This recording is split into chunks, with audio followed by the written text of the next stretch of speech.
Hello, and welcome to another episode of Over My Dead Pod. This is your host for today, Kate Carter. I'm Kylie Caldwell. And I'm Holly Spear.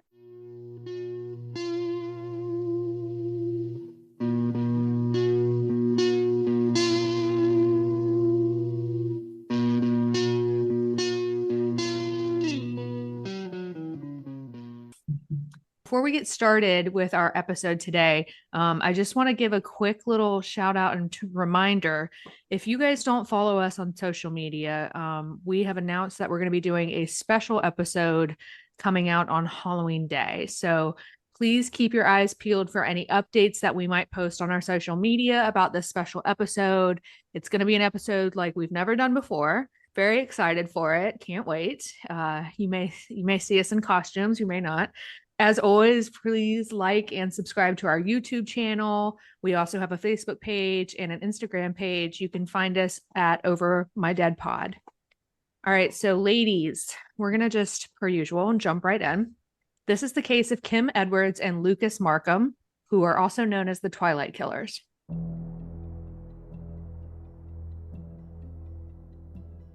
Kimberly Rose Edwards was born on June 13th, 2001 in England to her mother, Elizabeth Edwards. Her father left the family when Kim was only around 2 years old, and the Edwards lived in a town called Spalding, Lincolnshire, England. There, the house sat in a normal neighborhood. It was really quiet, and they specifically lived in a cul-de-sac that was known to not have much action, just very low-key. But before I start diving into Kim, I want to start with her mother, Elizabeth, and her sister, Katie. Kim's mother, Elizabeth, was 49 years old at the time of these events. And just so we don't get confused throughout the story, because there's so many girl names, I'm going to call her Mother Elizabeth. Mother Elizabeth was originally from Edinburgh, and she worked as a lunch lady at the St. Paul's Community Primary School and Nursery in Spalding. They called her a dinner lady, and then I looked it up because I was like, there's dinner at a primary school. I don't understand that. And it's just basically the American version of a lunch lady. So because of her job, she was well known and well liked in the town. Mother Elizabeth was dating a man named Graham Greene, and together they had a mixed breed puppy named Belle that they absolutely adored. Mother Elizabeth was known as a very friendly person. She attended church often and was very involved in her community. Overall, she was a really liked person, just like her youngest daughter, Katie. Now, Katie was 13 years old at the time of these events, meaning she was just a year younger than her older sister, Kim. Katie was known to be quiet, but was described as a lovely, popular, and carefree girl. She was best friends with a girl named Elena, and these two girls had a very close relationship and considered each other sisters. And Elena said that Mother Elizabeth was like a second mother to her. Kim and Katie Edwards had an older half-sister whose name was Mary Cottingham. Mary lived elsewhere. She's much older. So Mary lived in Derby with her husband and her children. Mary was very close with Mother Elizabeth and kept regular contact with her younger sisters as well. Now, I couldn't really find an age for Mary, even though she pops up in a lot of articles. You could just tell by the pictures and whatnot that she was a good chunk older. I would say at least 10 years older. So she kept in contact with her younger sisters, but, she definitely lived a different life. She had a husband and kids. So the family dynamics in the Edwards home definitely had some issues. Kim always felt like her mother favored the youngest sister, Katie, and the favoritism had been going on ever since she was a kid. According to Kim, when she was little, she had never gotten along with her mom. Kim also had no relationship with her father, who again left the house when she was around 2 years old. A lot of the issues that Kim had with her mom stemmed from an incident in January of 2006. One day, Kim and Mother Elizabeth got into a fight over the TV, and Mother Elizabeth ended up punching Kim in the face. At the time of this event, Kim was only 6 years old. It's not funny. It's not funny at all. Child abuse is not funny. But when I was reading this, I was like, oh, they got into a fight. The mom punched her, not really thinking too much of it. And then I read that Kim was 6 years old, and I was like, oh, okay, that's a full punch to a child. That's a very different story. That's a no-no. That's as much as you want to. Like sometimes I know there are going to be urges to just, smack the kid and whatnot, but a full grown up punch to a child is a little ridiculous. So Mother Elizabeth ended up turning herself in to social services after the incident. And as a result of that, the state placed Kim and Katie in foster care for several months, which you can imagine the trauma. Kim was 6, Katie was 5. Eventually, the Edwards sisters returned to their mom's care, and social services closed their file on this family. But Mother Elizabeth felt like Kim truly never forgave her for the incident, and this ended up leading to a long history of resentment and issues between them. Now, Kim ended up growing up to be a troubled girl, ended up in the behavioral unit at her high school. In September of 2013, a lot of these anger issues came back, and it led to a 3-year period of significant problems. At the time, Mother Elizabeth told Kim's teachers that Kim had been planning on running away from home, but for whatever reason, March 2014, Mother Elizabeth went back and told Kim's teachers that the relationship had improved. But unfortunately, this wasn't for long, and eventually things went south again in the family. 8 months later, Kim contacted support workers and said that her mother had tried to strangle her. Also a no-no. Both Mother Elizabeth and Katie denied that this ever took place, even though Kim was the one filing the report. Later in January of 2015, Mother Elizabeth contacted the general practitioner for the family and asked to have family counseling set up. Within a few weeks of Mother Elizabeth having set up the family counseling session, she also had set up an emergency psychiatric appointment for Kim, as she found a suicide note in Kim's bedroom. Kim's half-sister, Mary, said that life in the family home after that was quite peaceful, actually, from everything that she had heard from Mother Elizabeth, which just kind of makes you think, because when I read that, I was like, that doesn't make any sense. But then again, it's only coming from one person. Both girls, Kim and Katie, were doing well in school and were happy, but that all changed again in May of 2015 when Kim got a boyfriend.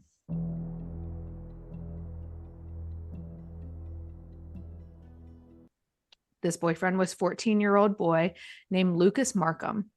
Kim and Lucas met at high school in 2013 when Kim was walking into a classroom just as Lucas was throwing a chair across the room. For whatever reason, that was attractive to Kim. But they didn't start their relationship until May of 2015. Both at the time were 14-year-olds who bonded over having suicidal thoughts, and if it wasn't clear already from the chair throwing, Lucas had some behavioral and anger issues as well. At school, he was known to be aggressive and had to be isolated from other students because he, quote unquote, kept attacking them. Seems like a great guy.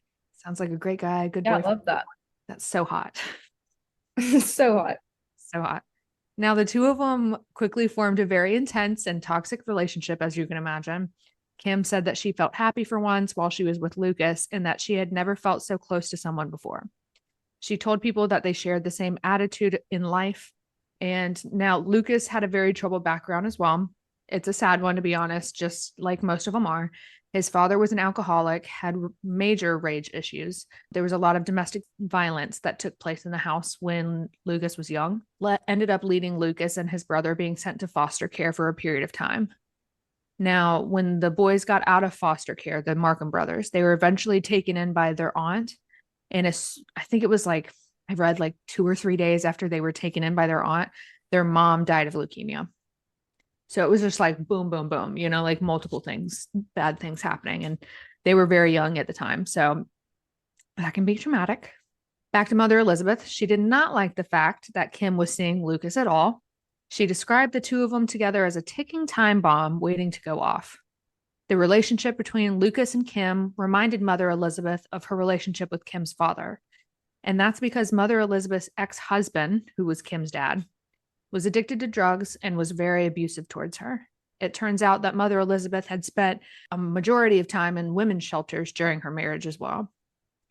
Half-sister Mary also agreed that Lucas and Kim's relationship was bad and said that from the beginning, there was something about Lucas that she couldn't stand, she didn't like. Lucas seemed like trouble, and Mary tried to warn Kim multiple times, but Kim didn't want to hear any of it. I mean, you're 14, young love. You think you're going to marry the person. So Mother Elizabeth called Mary a lot to talk about Kim and Lucas. And she said that ever since Kim started seeing him, Kim had become more withdrawn from her friends and family. And it was pretty clear to everyone that Mother Elizabeth didn't improve this relationship. But Despite Mother Elizabeth having these concerns, in August of 2015, Youth Mental Health Services noted that the relationship between Kim and Mother Elizabeth had improved. They did note that they felt Kim was the odd one out of the family, or at least she kept saying that she was. From the beginning, Kim stated that she was jealous of her younger sister, which that's a tough one, because usually you hear it almost the opposite. Like when you have a sister, you're usually jealous of the older one. Kylie, you got sisters. I'm the eldest of six. Yeah. And I will say, as a fellow eldest, you always feel like the younger ones are getting more attention because they require more attention. Oh, Yeah. Actually, that's Interesting. very true. I'm the oldest as well, and I know that yeah, for sure. I'm the baby. But I will say, Yeah. I have always said, and my family will back me up on this too. I've always said my brother, now, if you guys, well, you know my brother, Matthew. So if anybody listening to this knows my brother, he is the golden child of the family, but there's good reasons for that. But this year I became the golden child because I'm the first one pregnant. I now won. Until Matt gets pregnant. Yeah. Yeah, until Matthew gets pregnant. Yes. Kim was jealous of her younger sister's relationship with Mother Elizabeth. The process that they had seemed to make quickly regressed. Mother Elizabeth attempted to forbid Kim from seeing Lucas, but as you can imagine, that completely enraged her. Kim claimed that around this time in her life, it became like a living, walking hell. Kim decided that she was going to see Lucas anyways, and the two secretly met quite often in the Edwards home back garden.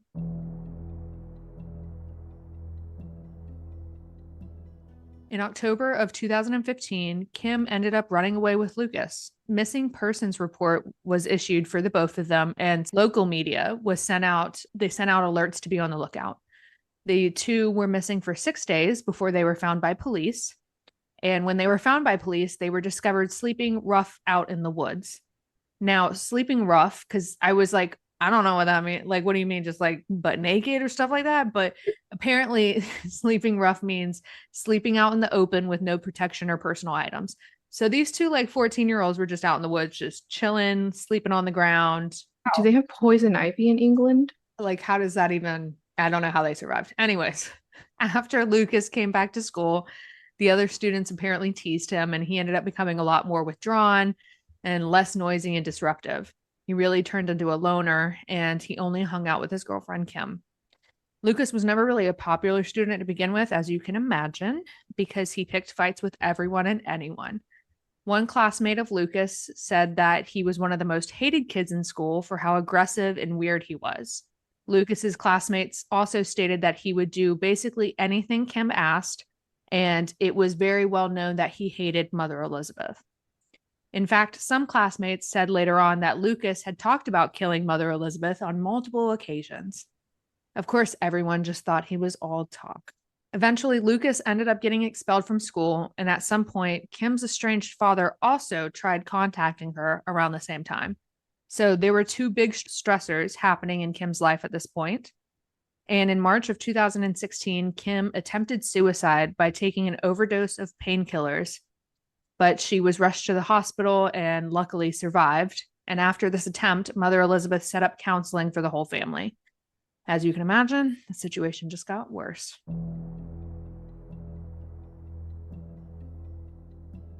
So on April 6, 2016, Kim and her mom got into a big fight.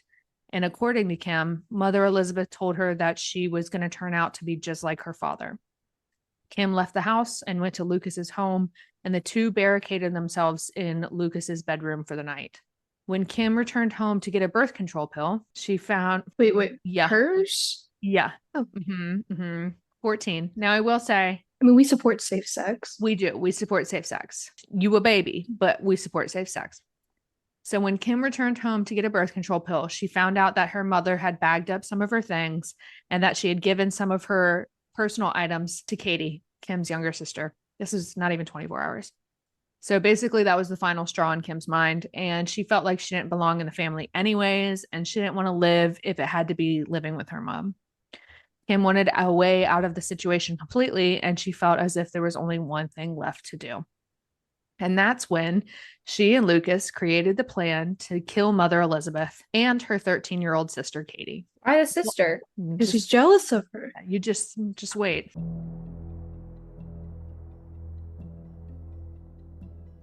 The plot was set up just days after Kim's latest fight with Mother Elizabeth. And one day later, in the Edwards backyard, Lucas joked to Kim that he wished he could just kill her mom, but Kim didn't take it as a joke. She told Yeah. Lucas that she wanted him to actually do it. And from there, they began their intense planning. There's got to be some kind of word for these manipulative people that convince other people to kill, you know? I Googled it. It is called proxy murder. And when you Google it, the picture that pulls up is Charles Manson. There you go. Okay. Good job, Kylie. Originally, the plan was to slit Mother Elizabeth and Katie's throats. And then the two were going to kill themselves so that no one could split them up. Kim later told the psychiatrist that she wanted to get rid of only the problems she could see, and she thought it would be better if Katie also died. Kim said that she wasn't killing her sister out of anger, that she would miss her, but she was looking forward to killing her mother. Kim and Lucas plotted to kill the Edwards family while they were sleeping. In the middle of the night, Kim would let Lucas in through a window and they would commit the murders together. They specifically wanted to slit the throats of the victims to prevent them from screaming. They also consulted one of their schoolmates, a boy named Adam, as they planned these murders. Poor Adam, because I don't think he really realized what was going on. But I mean, there was definitely red flags, but they kind of used Adam a little bit. So Adam's father was actually murdered when he was a kid. And Adam didn't know why Kim and Lucas were so interested in hearing about his father's death. Turns out they were planning to do a murder of their own. Adam had heard Kim mentioned that she wished her mother dead before, but he always played it off as a joke. Now, Adam's father was killed by a group of kids who were trying to break into his family home. Lucas and Kim were pretty interested in the verdict of the teens. One of the teenagers that had killed Adam's dad pleaded guilty, and then the other 5 were acquitted. At this point, Lucas was still expelled from school, so they couldn't plot the murders on school grounds, but the plans were still very much in motion. They ended up trying to carry out this plan twice, once on April 11th and once on April 12th. But both nights, the plan failed because Kim fell asleep and didn't let Lucas into the house. That's pretty funny. You would think you wouldn't be able to like fall asleep. Adrenaline, Yeah. I don't know, set an alarm, Commit murders, 2 a.m. Yeah. hit snooze. Right. And during this murder plotting week that they had, one of the neighbors of the Edwards said that they had heard lots of arguments and sounds of glass smashing. Once again, the police were never called. So the pair attempted to go through with their plan a third time. And this was on the glass smashing. So he tried to break into the house? Yeah. Oh, was this one of the nights she slept in? Yes. Okay. I was wondering why she didn't just open the front door, but okay. Sound sleeper. Yeah. I don't know the layout of the house. Like, I don't know if maybe one of the bedrooms was on the first floor, but later on you'll kind of hear it sounds like they're all on like the second floor or something. So I don't really know why the front door wasn't just like an option. So anyways, the pair would attempt to go through with their plan a third time. And this was on the night of April 13th, 2016. This time, Kim stayed awake and she let Lucas into the house. Now, Lucas had walked the 30 minutes it took to get to Kim's place from his place on foot in complete darkness, and he was carrying a bag that contained 4 kitchen knives. Once he reached the Edwards house, he climbed to the upstairs bedroom from outside, knocked 3 times, and this was the signal the couple had arranged in advance. Because who knows, when you hear knocking on your window, it could be anyone. So why not have a special knock? For sure. This story is not funny, but then again, Kim let Lucas in through the window. He quietly climbed into the house and he asked if she was sure that she wanted to go through with this, and Kim told him that she was. Now, the original plan was for Kim to kill her sister Katie while Lucas killed Mother Elizabeth. In the moment, Kim told Lucas that she just couldn't do it. So he told her not to worry about it and that he would take care of all of it by himself. Both Katie and Mother Elizabeth were sleeping soundly in their bedrooms. Lucas took out one of the knives and crept into Mother Elizabeth's room, while Kim sat behind the door and waited. Lucas then took the knife and stabbed Mother Elizabeth twice in the throat. This was to make sure that she couldn't scream for help, and then to double make sure, he grabbed a pillow and put it over her face. From the other side of the door, Kim could hear her mother gurgling and struggling to survive, and that's when Lucas stabbed Mother Elizabeth 8 more times. While she's being stabbed, Mother Elizabeth was struggling to fight off her attacker, and Lucas put his whole body weight against the pillow to try to smother her. He ended up sitting like that for 10 minutes to make sure she suffocated. And at one point during the suffocation, Kim went over to the bedroom to check on Lucas's progress. She reached her hand around the door, but Lucas didn't grab the hand, her mother did. And that's when she realized that it was her mother's hand, and she knocked the hand away. Kim, at this moment, thought she could hear her mother say, "Get off me." And this is when Lucas yelled for her to shut the door. But instead of doing anything, Kim just let her die, not thinking for a second that her life should be spared. In fact, Kim stood there watching her mother thrash and kick in an attempt to fight Lucas off.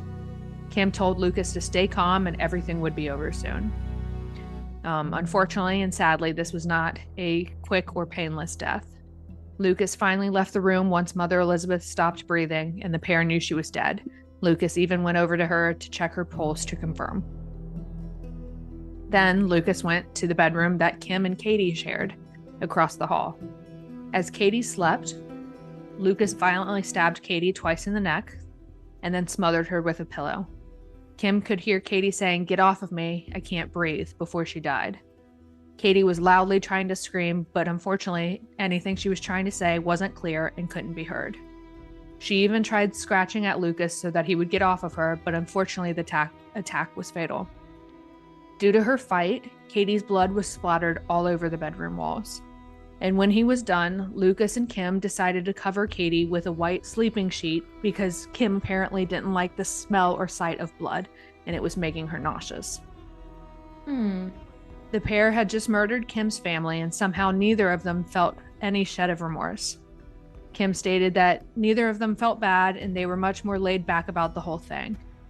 To make things worse, after Lucas and Kim committed the murders, the two decided to take a bath together to rinse off. They then cuddled for a period of time and had sex in the living room. Then the two settled down for the night on the living room couch and ate ice cream and watched movies. They ended up watching 3 whole movies from the Twilight. Yeah, what did they watch? Twilight. Twilight. Okay.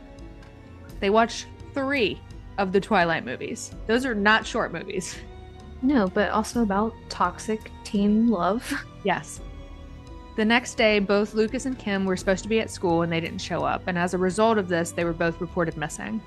But the police and Lucas's aunt visited the Edwards home to try to find them, but each time that they knocked on the door, they got no answers from anyone. Lucas's aunt also reported him missing as he failed to come home, and younger sister Katie hadn't shown up for school, and a mother Elizabeth hadn't shown up for work, so they were reported missing as well.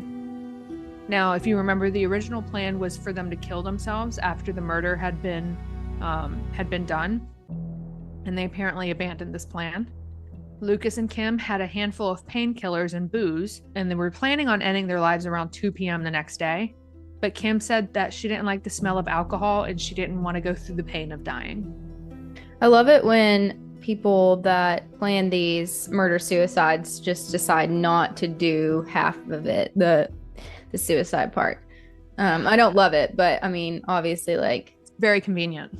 Interesting. Okay, yeah. That should have been the first step. Yeah.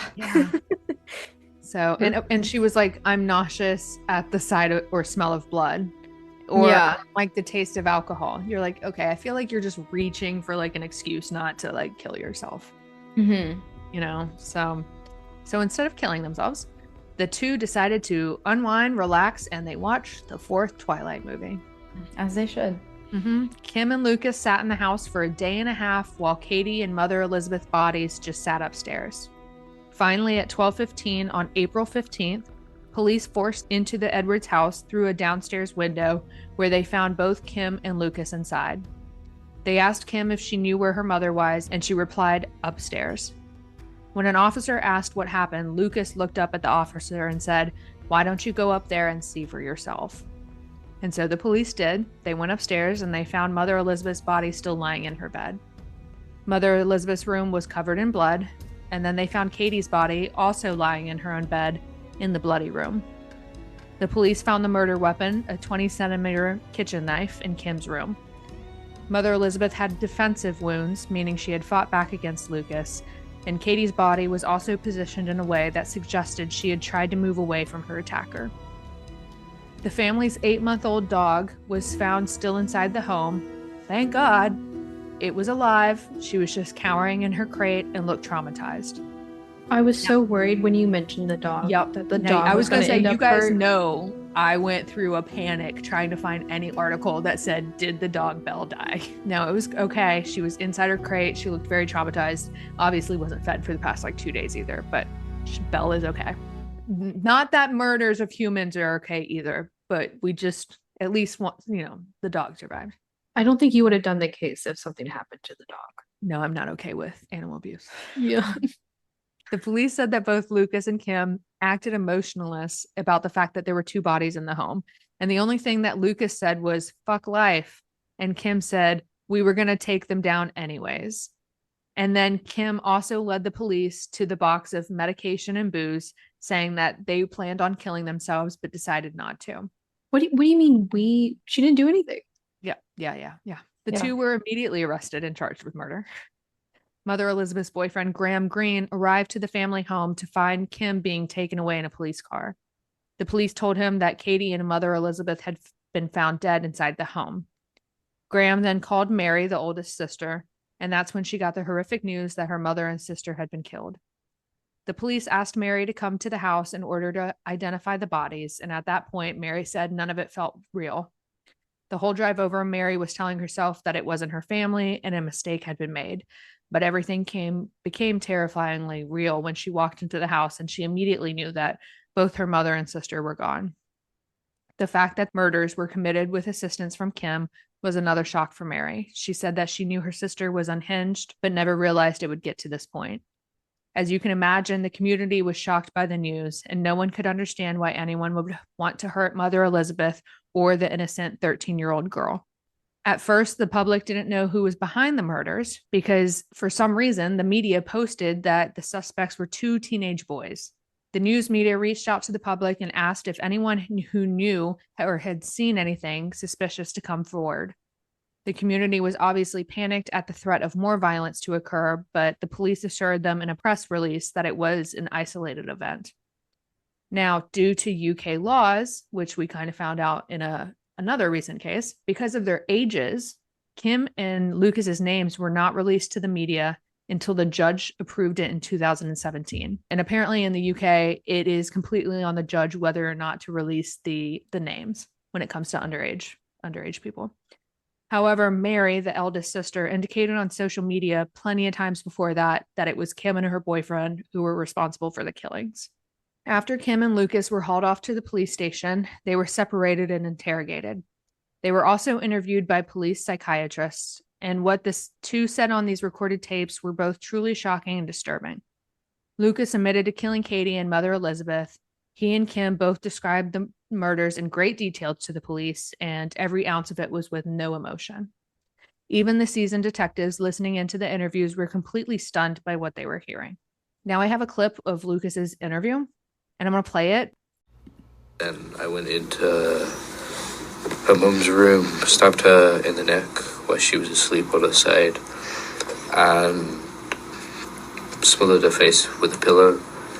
And after I knew she had gone, I went into Katie's room, which is the same room as Kim's, and I thought I stabbed her, but but I'm not 100% sure if it was like her on the mattress. And then I smothered her face with a pillow too. So that was pretty much it. Then she said, sort of like, take your clothes off because they're covered in blood, and I did. Then we put them in Liz's room, and then we ran a bath and had a bath together just because we were both dirty. Basically, me and Kim, like, she knows I hated her mum, and I said I wish I could kill her, and she said yeah, and she thought I was joking, but I was being serious. Then she realised I was being serious, so she started being serious. What was the reason for killing Katie? Because she had called the police. Okay. That the only reason? Pretty much. So the police psychiatrist, Dr. Joseph, described both of them as cheerful and inappropriately upbeat for the interview. And it seemed almost like Kim was enjoying all of the attention that she was getting from it. And Kim even stated in the future that she would like to write a book about her life. Kim truly showed no remorse for her actions. She told the police that she was happy and relieved that Lucas had killed her mother and her sister. She said that she was happy the murders were quick and not torturous, which is funny because these murders actually did take a while, and they were absolutely torturous to both Mother Elizabeth and Katie, who ended up fighting for their lives. Lucas gave the reason of Katie would call the police for the reason why they decided to kill Kim's youngest sister. And Kim stated that Mother Elizabeth was killed because she had a deep hatred and resentment towards her for being her mother. She told the psychiatrist that she wanted to get revenge on her mother for the way that she had been treated her whole life, and that it was because she didn't like her mother at all, and she didn't want to have Mother Elizabeth ruin or corrupt anyone else. Kim said that she didn't feel anything for Mother Elizabeth. She deserved it, and she's glad that she was dead. The interview showed that Kim was more worried about Lucas than her own family or her fate, stating that when Kim went into the bedrooms at the house while Lucas was committing the murders, she was checking to make sure that Lucas was okay, not checking to see if her mother or sister were alive. The police psychiatrists both completed their evaluations on Kim and Lucas and found that neither of them suffered from mental illnesses. But they did find that Kim showed early signs of personality disorders, but she was not able to be diagnosed with this until she was 18 years old. So both Lucas and Kim admitted to manslaughter and not murder. Kim refused to plead guilty to either murder charges, but instead wanted to plead guilty to manslaughter on the grounds of diminished responsibility. But the court rejected it, so that meant she was going to go to trial. Katie's father, Peter Edwards, who wasn't a part of the story at all, attended the trial, as did Mother Elizabeth's boyfriend, Graham. It was also reported that Kim and Lucas apparently split up once they were in police custody. All that for nothing. Yeah. True love. Sister Mary attended every single day of the trial and was truly shocked to see Kim's complete lack of emotion throughout the entire thing. She sort of expected a lack of emotion when it came to the killing of her mother because everyone knew Kim hated her. But the way that Kim didn't show any emotion when it came to the murder of her sister Katie was truly disturbing, Mary said. Mary said, quote, "It took everything in me not to jump over the fence at the trial and knock Kim's face off." At one point, Mary looked over at Kim during the trial, and Mary stated that Kim was smiling at her. Lucas ended up pleading guilty on the first day of the trial, but Kim did not.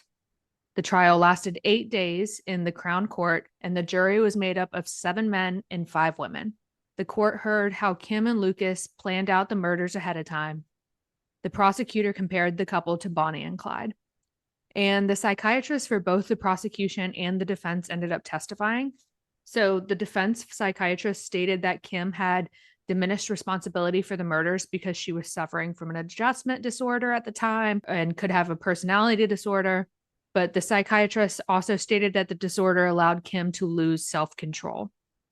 The defense also told the court to consider Kim's mental state. They ended up showing one of her diary entries leading up to the killings. That quote said, "Help me, death is the only way, madness is inside of me." The prosecution said that Kim was just as guilty as the murder as Lucas, even though she did not physically commit the crimes.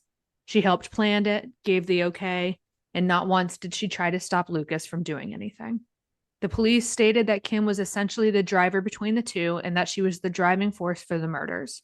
As for the adjustment disorder, the prosecution psychiatrist disagreed with that diagnosis and said that even if Kim was truly suffering from a disorder, it wouldn't have impaired her decision to make rational choices, and that at her age, she understood the consequences of her actions.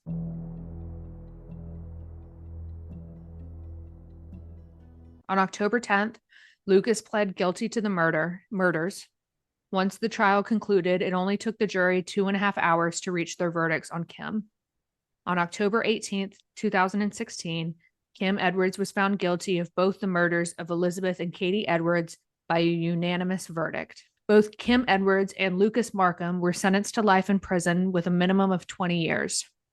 Kim and Lucas are Britain's youngest ever double murderers and some of the youngest killers in the UK history. Of course, Kim and Lucas both appealed their sentences and they were successful. Their sentences were reduced to 17.5 years on June 9th, 2017, my birthday. They are currently in their 7th year of imprisonment, meaning that they're both going to be released when they're in their 30s. Though this can be kind of controversial, I personally do believe in prison rehabilitation. But this case in particular is kind of a hard one for me to decide on. And I wanted to get your opinion on it as well. Is that, both Kim and Lucas were underage when they committed the crime. So we know like their brains weren't fully developed and they probably didn't understand the full consequences of their actions. But I don't really know how I feel about them receiving a 17-year sentence for a double murder that was this gruesome. Not to say that one is worse than the other, but in particular, when it comes to Lucas, like he's the one that actually committed these murders with his bare hands. So knowing that Kim and Lucas are both going to be let go when they're in their 30s just doesn't sit right with me. And I just don't think a 17-year sentence is justified for this crime. But that being said, with rehabilitation, I do hope that once their sentence is over and they are released, I hope they're heavily monitored or watched and that they're both required to go through some type of mental health treatment. So, ladies, that is the case of Kim Edwards and Lucas Markham, the Twilight Killers.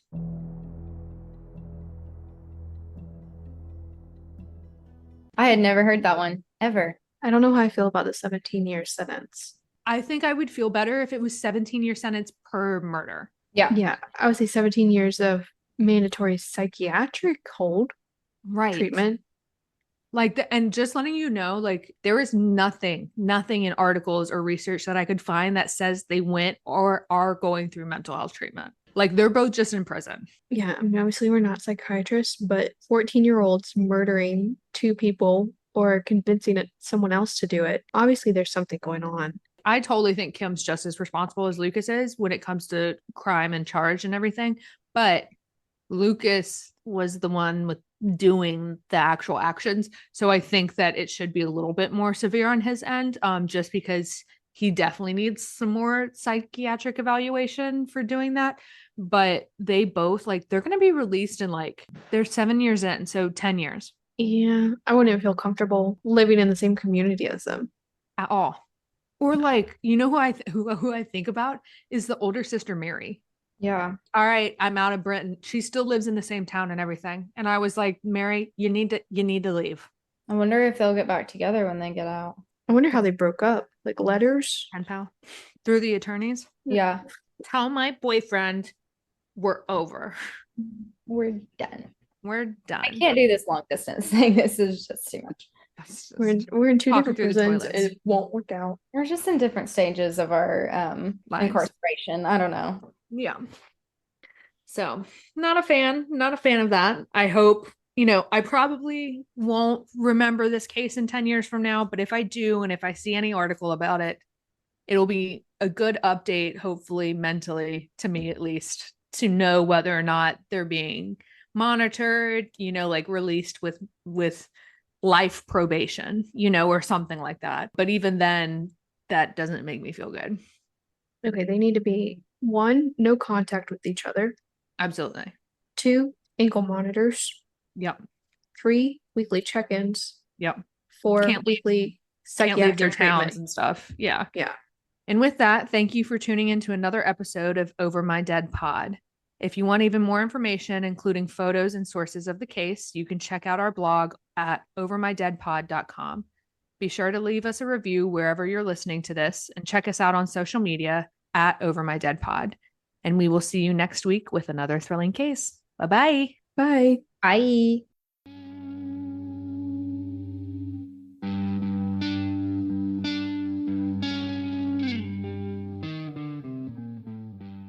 Holly has a little birthday present to open. Oh, yes. Those who probably didn't know, last week was Holly's birthday. In our friendship here for the three of us, something that we do for the past few years now is for birthdays, we kind of do them together. So like this time it was Holly's birthday. So Kylie and I chipped in a gift together to get her. And we do vice versa for everybody else's birthdays. But funny enough, right before we were about to record this episode, literally before I hit record, Holly got a knock on her door and it was her late birthday gift showing up. So we thought we would get Holly to just open it up while we're recording. A little unboxing, if you will. Yeah. Should I mute myself to open it, or should I? No, this should be like an ASMR. Yeah. For sure. Now I will say I don't think it has anything to do with the podcast, but Yeah, give us a little crinkle of the paper. So excited. Or you gotta narrate, Holly. Yeah, what are Okay, you looking she's- at right now, Holly? She's ripping off the So The it comes package. in a sleek little gray envelope. It's about the size of, I don't know, my torso. Okay. Good description, a torso. Yeah. I see some bubble wrap, but I can't tell what it is yet. So I'm going to proceed to cut the bubble wrap very carefully because it feels like it's fabric. Oh, wow. I love it. I already What is love it? What is it? Okay. It's a bag. Oh my gosh, this is noise. You guys should have. Oh my goodness. We thought you're now an attorney. You should have a little cute monogram Legal work bag. bag. I freaking love it. That is so thinking cute. For our listeners, it's like a obviously very nice leather work bag about the size of, I don't know, it's like bigger than my laptop can definitely fit in there. And then it's got my name on it and a little big old H and then a little pocket in the front for, doohickeys and happies and things. Oh, I love it so much. This is the best gift ever. I would say you can fit your work laptop in there, and if you wanted to sneak in your dog, she could probably fit too. Both of yeah. them. Or Yeah. both of them.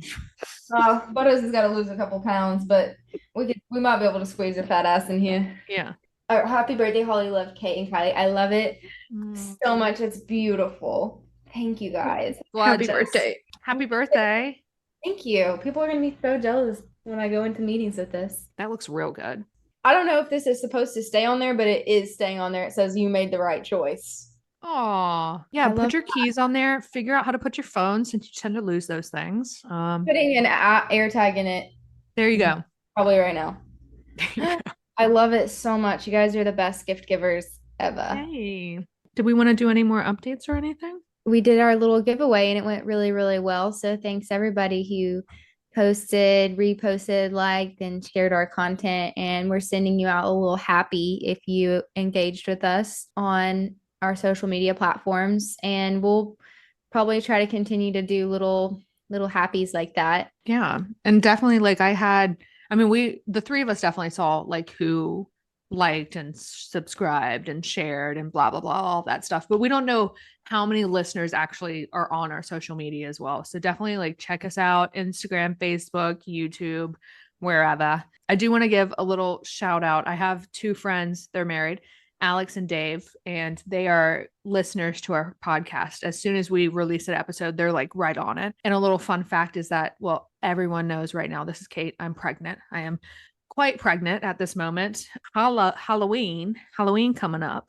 And as always, it's one of our favorite holidays in the Carter house. So this year, because I am going to be so pregnant, our friends Alex and Dave, who live in Jupiter with us, reached out to me and they were like, hey, what if we hosted a Halloween party at our house, but you could be like the co-host? Of course, hell yeah, count me in. I'm very excited to still be able to help create a pate. And even more fun, Kylie is going to travel down for it. Holly doesn't know this yet, but this year, the costume is Cam, Kate, and Kylie. So we're going to do a 3-piece. I love it. We have a list of options, but Yes. if any listeners have any ideas for some iconic and or funny trios, we are open to We're open. suggestions. We have 5 really good ideas right now. So it's basically just trying to figure out, which I guess we need to do sooner than later. Yep. We're into like we want something that we walk in and know, like other people don't do that outfit, like it's fun stuff. We want to be absolutely ridiculous. Absolutely. Every year. Love Every it. year. Hit us up. Thanks again, Alex and Dave, for hosting the party for us. We will absolutely be there to decorate and make all of the ghoulish food. I will not be participating in any of the alcohol this year, but I will leave that up to Kylie. I will drink for you and for your baby. Thank you. We appreciate it.